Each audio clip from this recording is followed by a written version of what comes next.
Hi my dear student, welcome you again in YouTube channel magnetic tutorial. जैसा कि आप सभी को पता है, ये टॉपिक क्लास 10 के केमिस्ट्री के first chapter chemical equation and reaction से लिया गया है, जो कि डबल डिस्प्लेसमेंट रिएक्शन टॉपिक हम लोग आज कवर करने वाले हैं। आप देख सकते हैं एनसीईआरटी में इसके पहले हम लोगों ने डिस्प्लेसमेंट रिएक्शन को कवर कर लिया, कॉम्बिनेशन को कवर कर लिया, डिकम्पोजिशन को कवर कर लिया, डिकम्पोजिशन के 3 टाइप को कवर कर लिया। बहुत सारा चीज़ मैंने इस पूरे लेक्चर में, बहुत सारा लेक्चर मैंने पिछले 3-4 वीडियो में मैंने बता दिया। तो आज का वीडियो जो आपका होगा बहुत ही इंपॉर्टेंट होगा, जो कि डबल डिस्प्लेसमेंट के बारे में हम लोग चर्चा करेंगे। और इसमें डबल डिस्प्लेसमेंट आपका डिस्प्लेसमेंट के जैसा ही है, बस थोड़ा सा अंतर है। यहाँ पे आयन का एक्सचेंजिंग होगा, वहाँ यहाँ पे डबल से आप समझ सकते हैं कि 2 बार डिस्प्लेसमेंट यहाँ पे होगा, उसी को डबल डिस्प्लेसमेंट रिएक्शन हम लोग पढ़ते हैं। तो आप लोग को डिस्प्लेसमेंट रिएक्शन जब पढ़ाया गया था इस चैनल पे, जो बच्चे पढ़ रहे हैं, ये वाला मैंने बताया था कि रिएक्टिविटी सीरीज आपको याद रखना होगा। मैंने बहुत आपको इजीली वैसे याद कराने का ट्राई भी किया था कि आप ऐसे याद रख सकते हैं, जैसे मैंने लिखा हुआ है, please stop calling me a careless zebra, instead try learning how copper save gold. P से आप देख सकते हैं प्लीज से पोटाशियम, ऐसे ही सोडियम, कैल्शियम सब लिखा हुआ है लाइन से।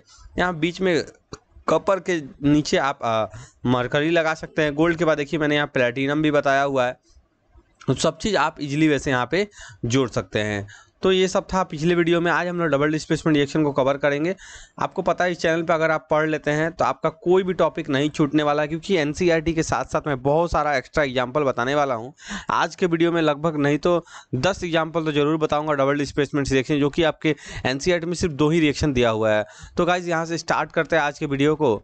डबल डिस्प्लेसमेंट रिएक्शन आप ध्यान से देखेंगे, पहला जो एक्टिविटी 1.10 दिया हुआ है, take about 3 ml of sodium sulphate. पहला तो आपको सोडियम सल्फेट ले लेना है। सोडियम सल्फेट मैं बता दूं आपको कैसे लिखना है।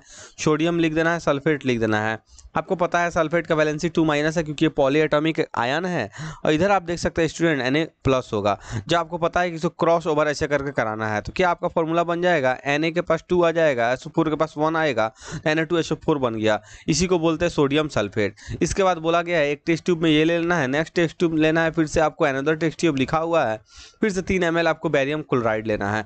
आप सोच रहे होंगे सर बैरियम क्लोराइड कैसे लिखा जाता है। देखिए बैरियम और क्लोराइड लिख दिए। क्लोराइड कब बोलते हैं स्टूडेंट, जब क्लोरीन या फिर कोई भी हैलोजन ग्रुप किसी भी कंपाउंड के फॉर्म में हो, तब उसका वहाँ पे हम लोग क्लोराइड बोलेंगे। ऐसे हम लोग क्लोरीन, ब्रोमीन, फ्लोरीन, आयोडीन बोलते हैं। वही चीज़ जब कंपाउंड के फॉर्म हो, क्लोराइड, आयोडाइड, फ्लोराइड ऐसे करके हो जाएगा, है ना। यहाँ पे आप देख सकते हैं बैरियम का 2+ वैलेंसी है, जो कि मैंने पिछले भी क्लास में बताया था, इसके पहले ही बताया हूँ। क्लोरीन का 1 है। जब ये क्रॉस ओवर होगा क्या बन जाएगा स्टूडेंट, BaCl2 बन जाएगा। अब आप देख सकते हैं स्टूडेंट इसके आगे आपका कुछ आने वाला है, जो कि आपको पता है स्टूडेंट, ये सोडियम बहुत ही ज़्यादा रिएक्टिव है। इजीली वैसे बैरियम को बैरियम को डिस्प्लेस कर जाएगा, और बैरियम कहाँ चला जाएगा, सोडियम के जगह पे, जो कि यहाँ पे इजीली वैसे आप बना सकते हैं NaCl। ये Na और Cl। तो आप सोच रहे होंगे सर यहाँ पे Cl2 क्यों नहीं लिखे। तो देखिए स्टूडेंट, Na का आपको पता है कि +1 वैलेंसी होता है, Cl का -1। क्रॉस ओवर कराएंगे तो NaCl ही बनेगा, है ना। अब उसके बाद क्या बन जाएगा, Ba आपका चला जाएगा यहाँ पे स्टूडेंट, यहाँ पे आ जाएगा। मतलब एक्सचेंजिंग हो रहा है, बस प्लेस एक्सचेंज हो रहा है, प्लेस बदल रहा है। इसी को डबल डिस्प्लेसमेंट रिएक्शन हम लोग बोलते हैं। तो क्या बन जाएगा स्टूडेंट, BaSO4। अब आप सोच रहे होंगे सर BaSO4 यहाँ पे ट्वाइस क्यों नहीं लिखे, या Ba के पास 2 क्यों नहीं लिखे। तो इसका भी +2 होता है, इसका भी -2 होता है। जब एक्सचेंजिंग होगा तो BaSO4 ही होगा। तो ये 2 आपका एग्जाम्पल यहाँ, सॉरी एग्जाम्पल बोल रहे, प्रोडक्ट के रूप में आ गया। इधर 2 जो आप देख रहे हैं इसको हम लोग रिएक्टेंट बोलते हैं। तो प्रोडक्ट और रिएक्टेंट, इसको आप ध्यान में रखेंगे। ये पूरा आपका रिएक्शन था, इसको आप याद कर लेंगे, क्योंकि ये आपके एग्जाम में हो सकता है कि आ सकता है। ठीक है, मैं इसको थोड़ा कलर कर देता हूँ। चलिए ठीक है, ये हो गया आपका पूरा रिएक्शन यहाँ से लेकर यहाँ तक का। अब स्टूडेंट फिर थोड़ा सा आगे बढ़ेंगे हम लोग। नेक्स्ट अब पढ़ेंगे क्या क्या लिखा हुआ है। मिक्स 2 सॉल्यूशन, मिक्स कर दिया। क्या ऑब्जर्व किया था, NaCl और BaSO4 ऑब्जर्व किया। एक चीज़ यहाँ समझने की बात है, जो आपका स्टूडेंट NaSO4 है, ये आपका एक्वस फॉर्म में है। BaCl2 है एक्वस फॉर्म में। आपको पता है एक्वस फॉर्म क्या होता है, जब वाटर की मात्रा में उसको रखा जाता है कोई भी सॉल्यूशन को, उसको एक्वस सॉल्ट सॉल्यूशन ही हम लोग बोलते हैं। इधर NaCl बन गया, जो कि इधर NaCl भी आपका एक्वस के फॉर्म में है। अब BaSO4 जो स्टूडेंट बना, ये आपका प्रेसिपिटेट बनेगा। ऐसे करके इसका एरो होगा नीचे की तरफ, प्रेसिपिटेट का एरो नीचे की तरफ होता है। इसका नाम है बैरियम सल्फेट, प्रेसिपिटेट हम लोग बोलेंगे। और ये कौन से कलर का होगा, एग्जाम में पूछा जाता है, व्हाइट कलर का। इसको जरूर आप ध्यान में रखेंगे, व्हाइट कलर का होता है ना। अब फिर थोड़ा सा आगे बढ़ते हैं, आप पढ़ते हैं इसमें क्या क्या और दिया हुआ है।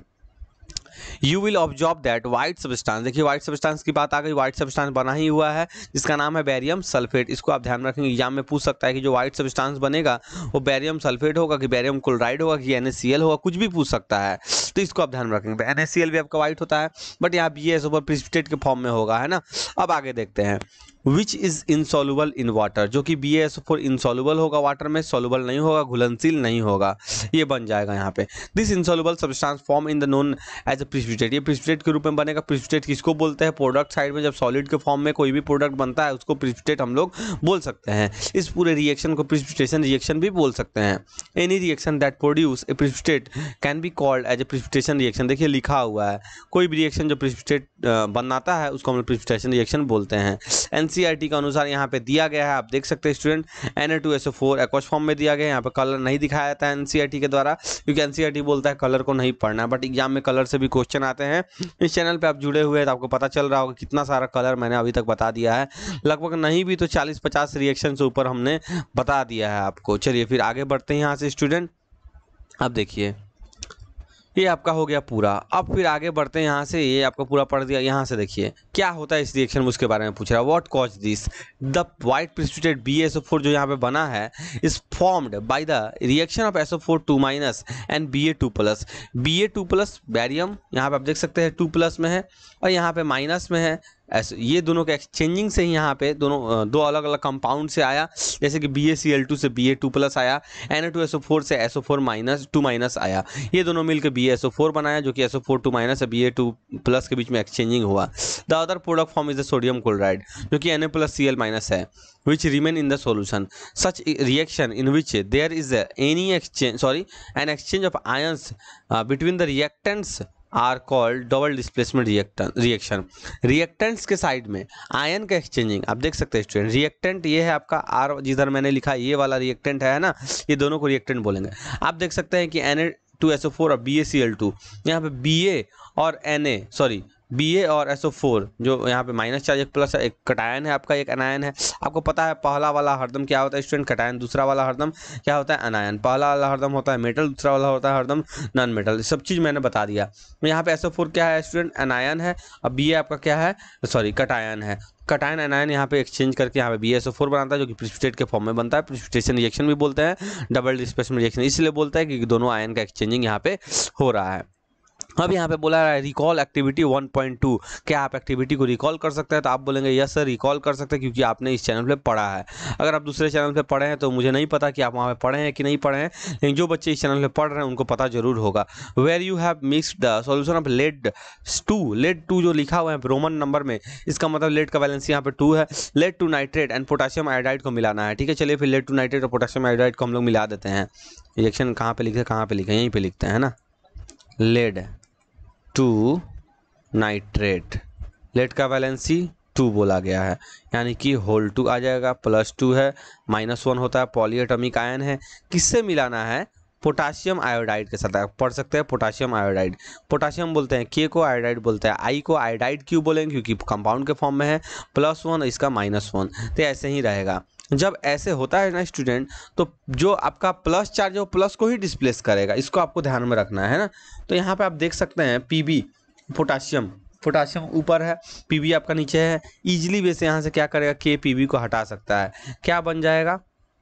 KNO3, और इसके साथ साथ क्या बन जाएगा आपका PbI2। क्यों बनेगा?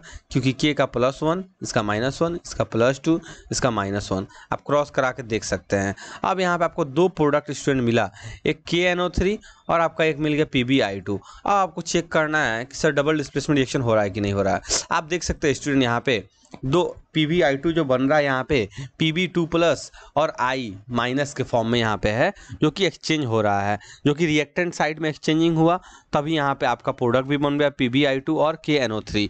याद रखिएगा PbI2 जो बना ये भी आपका प्रिसिपिटेट ही है। लगभग precipitation reaction double displacement reaction में ही होता है, लगभग 90% आप बोल सकते हैं। मैं रिएक्शन कराऊंगा, सब में बताऊंगा प्रिसिपिटेट कौन है, तो यहाँ पे आप प्रिसिपिटेट इसको बोल सकते हैं, ठीक है। प्रिसिपिटेट, याद रखिए प्रिसिपिटेट आपका ये हो गया। अगर आपको इसमें और भी जानना है तो इसको प्रिसिपिटेशन रिएक्शन भी बोल सकते हैं। इसके बारे में और भी जानना है तो याद होगा आपको PbI2 जो मैंने लिखवाया था येलो कलर का, मैं थोड़ा कलर चेंज कर देता हूँ तो आपको इजीली वैसे समझ में आए। ये था आपका स्टूडेंट येलो कलर का, आपको याद आ रहा है, येलो कलर का था PbI2 लेड आयोडाइड, इसको आप जरूर याद में रखेंगे। अब आप सोचें सर PbI2 को प्रिसिपिटेट क्यों लिखे, इसलिए लिखे स्टूडेंट क्योंकि ये आपका सॉलिड फॉर्म में होता है, बाकी ये सब आपका एक्वस फॉर्म में होता है, सब आपका एक्वस फॉर्म में है ना, ये भी आपका एक्वस फॉर्म में। चलिए ये रिएक्शन आपको समझ में आ गया। आई थिंक आपको यहाँ तक कोई प्रॉब्लम नहीं होगा। पूरा NCERT को आप लोगों ने कवर कर लिया, मतलब कि NCERT का क्या, सिर्फ आपका डबल डिस्प्लेसमेंट रिएक्शन आज की क्लास में। अब तो आगे कुछ मुझे लग नहीं रहा। अच्छा क्वेश्चन दिया, चलिए क्वेश्चन को पढ़ लेते हैं। पहला क्वेश्चन है what was the colour of the precipitate, आप लिखेंगे कि येलो कलर। क्या नाम है उसका, नाम भी पूछ सकता है, कैन यू नेम, देखो नाम भी पूछा हुआ है उसका, आप बोलेंगे PbI2 लिख देने के बाद आप लिखेंगे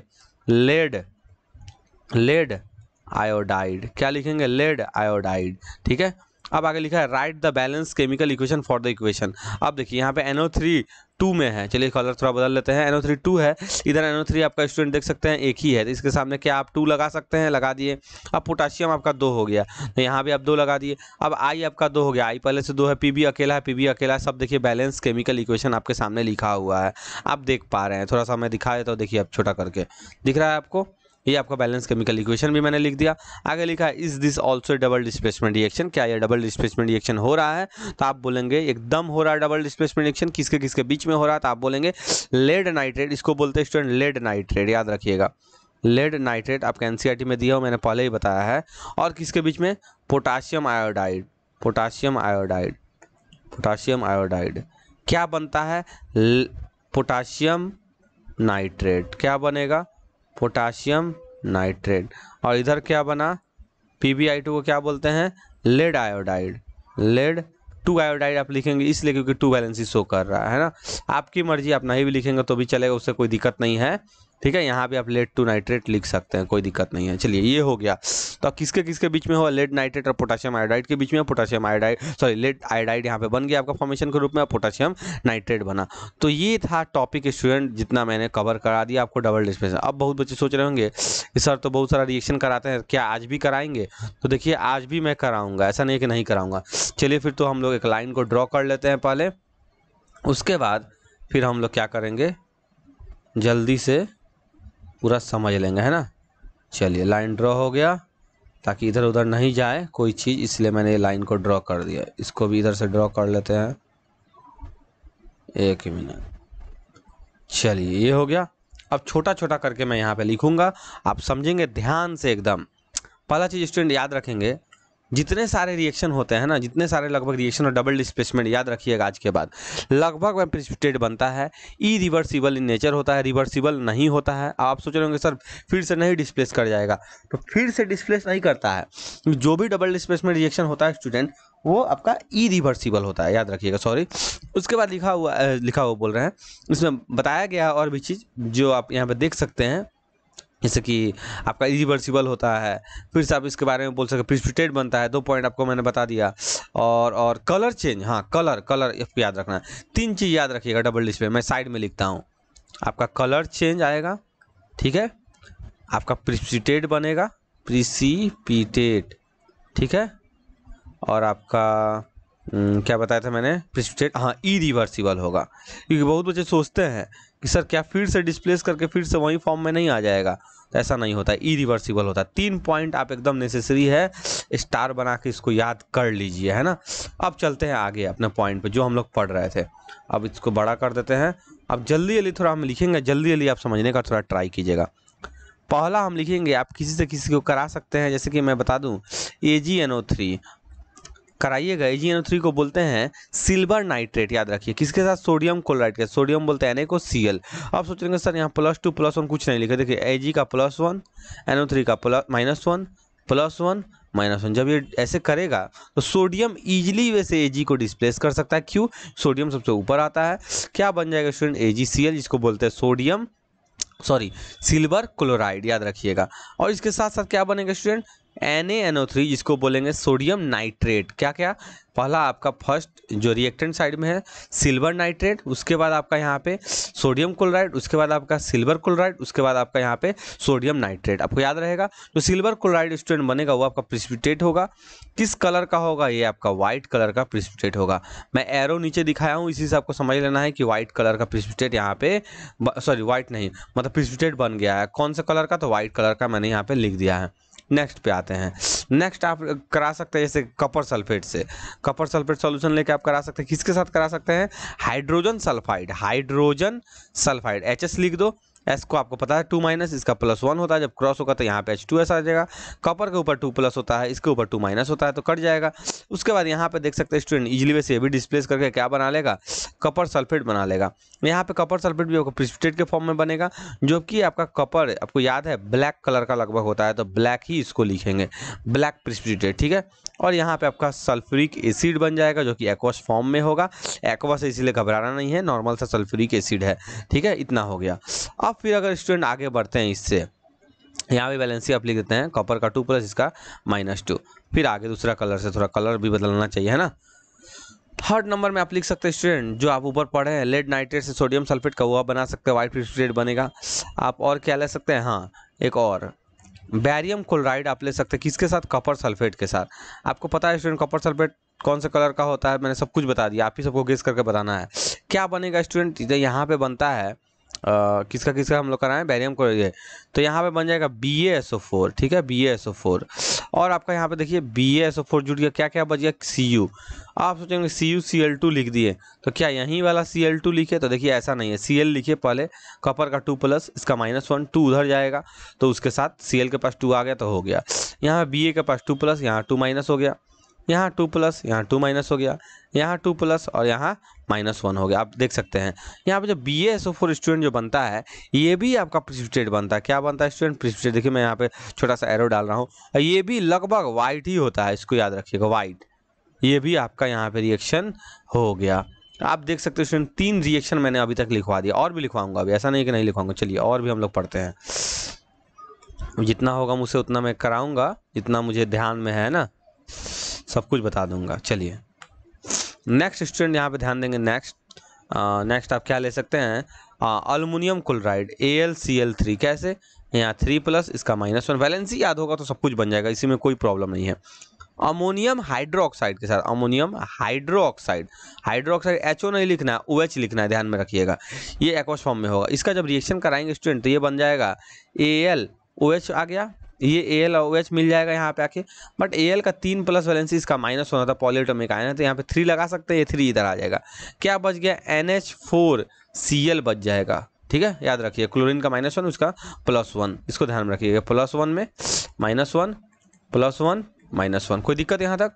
अब आप सोच रहे होंगे क्या सर यहाँ भी बनेगा प्रिसिपिटेट, तो इसको याद रखिएगा ये भी प्रिसिपिटेट बनेगा। एरो नीचे डाल दिए और यहाँ पे प्रिसिपिटेट बनेगा, इसको आप प्रिसिपिटेट सिर्फ लिख लीजिए, इसका कोई कलर है नहीं, ठीक है, प्रिसिपिटेट। इसका कलर जरूरी है, उसका कलर मैं लिखा दे रहा हूँ, इसीलिए आपको एक्स्ट्रा जानने का जरूरी नहीं है आई थिंक, ठीक है। आपको अगर लगता है कि सर ये एक्स्ट्रा पढ़ना तो आप कमेंट सेक्शन में बताएं मुझे, तो मैं उसका भी रिएक्शन आपको बताऊंगा। और आप क्या करा सकते हैं, एक आप लेड नाइट्रेट वाला करा सकते हो, आप खुद से घर से करके आइएगा, मैं तो यहाँ बता दिया हूँ, आप चीटिंग नहीं करेंगे, खुद से ट्राई करेंगे उसको बनाने का, है ना, KI का। इसको करा के आप कल लाएंगे घर से, और कॉमेंट सेक्शन में ज़रूर बताएंगे क्या इसका आंसर होगा। इसके बाद आप और करा सकते हैं, जैसे एसिड के साथ बेस का करा सकते हैं, वहाँ भी होता है, सॉल्ट बनाएगा।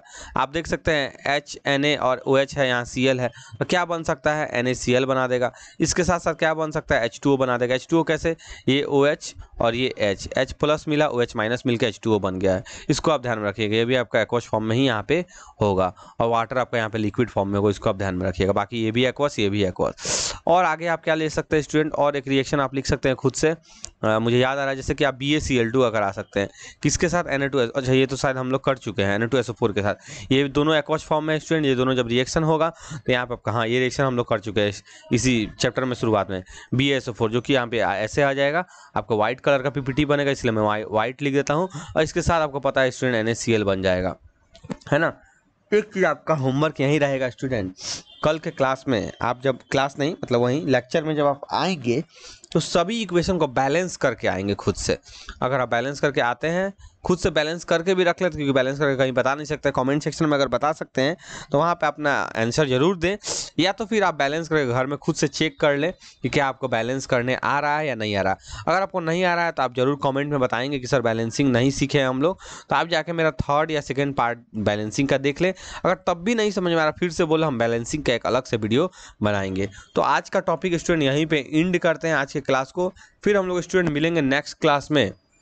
नेक्स्ट क्लास में जो हम लोग मिलेंगे न्यूट्रलाइजेशन रिएक्शन के साथ, एसिड बेस जो करेगा ये वाला HCl NaOH वाला, ऐसा ही बहुत सारा रिएक्शन हम लोग पढ़ेंगे जो कि NCERT में आपका नहीं दिया हुआ है, ठीक है। यहाँ पे एसिड बेस मिलकर आपका सॉल्ट बनाता है, उसी को बोलते हैं न्यूट्रलाइजेशन रिएक्शन, जो कि नेक्स्ट क्लास हम लोग उसी टॉपिक के साथ मिलेंगे स्टूडेंट।